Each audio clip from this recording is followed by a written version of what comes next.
అయితే ఈ fight of the ఎండు తెగుల్ని మనం ఇందాక చెప్పుకున్నట్టు ఎక్కువ వర్షాలు పడినప్పుడు, అదేవిధంగా నల్లరేగడి భూములు అంటే మురుగునీరు పోనటువంటి భూములలో ఈ కందిని విత్తినప్పుడు ఎక్కువగా వస్తుందని చెప్పుకున్నాము. అయితే ఈ తెగుల్ని ఎలా గుర్తించాలి అండ్ వాటి యొక్క గుర్తింపు లక్షణాలను కనుక మనం గమనించినట్లయితే, ఫైట్ ఆఫ్ ద ఎండు తెగులు మనం ముఖ్యంగా మొలక దశ నుంచి శాఖీయ దశలో వచ్చే అవకాశం ఉంటుంది. అంటే విత్తుకున్న తర్వాత 15-20 రోజుల కాలంలో వర్షాలు ఎడతెరిపి లేకుండా కురిసినట్లయితే మొలక దశలో ఉంటాయి.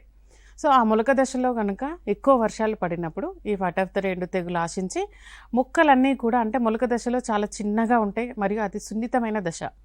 కాబట్టి ఈ దశలో ఎక్కువగా వర్షాలు పడినప్పుడు వాటి యొక్క మృత్తిక యొక్క తేమ అధికంగా ఉండడం వల్ల, అదేవిధంగా వాతావరణంలో తేమ కూడా అధికంగా ఉండడం వల్ల ఈ ఫైటోప్తెరా అనే శిలీంధ్రము భూమి ద్వారా మొక్కలకి ఆశిస్తుంది. ఈ మొక్కలకి వేరు వ్యవస్థ ద్వారా లోపలికి ఆశించినప్పుడు కాండం యొక్క పైభాగంలో మనకి నల్లటి నీటితో తడిసినటువంటి మచ్చలు ఏర్పడతాయి. అదేవిధంగా ఆకుల పైభాగంలో కూడా నీటితో తడిసినటువంటి మచ్చలు ఏర్పడి మొలక దశలో ఉన్నట్లయితే అంటే మొత్తం ఎండిపోతుంది. అదే శాఖీయ దశలో అంటే 30 రోజుల నుంచి 45 రోజుల తర్వాత ఎడతెరిపి లేకుండా కురిసిన వర్షాలకి గాను ఈ ఫైట్ ఆఫ్ ద ఎండు తెగులు ఆశించినట్లయితే కాండ పైభాగంలో ఇందాక చెప్పినట్టుగా నీటితో తడిసినటువంటి మచ్చలు ఏర్పడతాయి. కింద మృత్తికని ఆనుకొని ఉన్నటువంటి కాండ పైభాగం నుంచి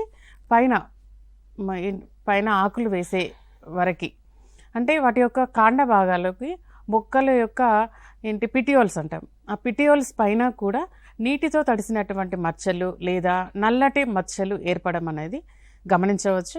అదేవిధంగా ఆకులు కూడా నీటితో తడిసినటువంటి మచ్చలు ఏర్పడి ఆకుల యొక్క అంచు భాగాల నుండి లోపలికి మధ్య ఈనే వరకు క్రమంగా అది ఎండిపోతూ రావడం అనేది జరుగుతుంది. అదేవిధంగా ఈ మొక్కలని గమనించినప్పుడు కింద అడుగు భాగంలో ఉన్నటువంటి ఆకులు మొదటగా పండుబారి రాలిపోవడం అనేది గమనించవచ్చు.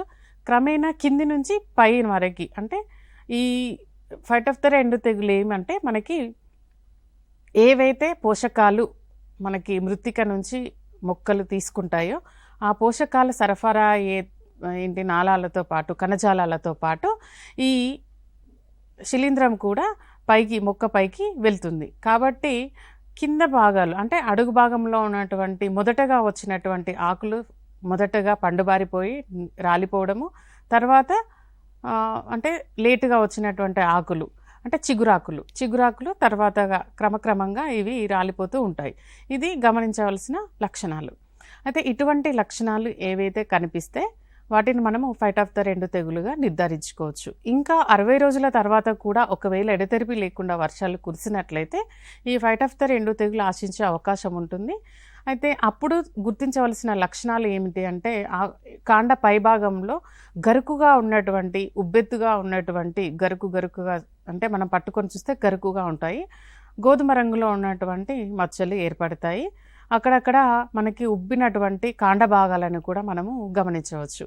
ఇవి ఫైట్ ఆఫ్ ద ఎండు తెగులు యొక్క గుర్తించవలసిన లక్షణాలు.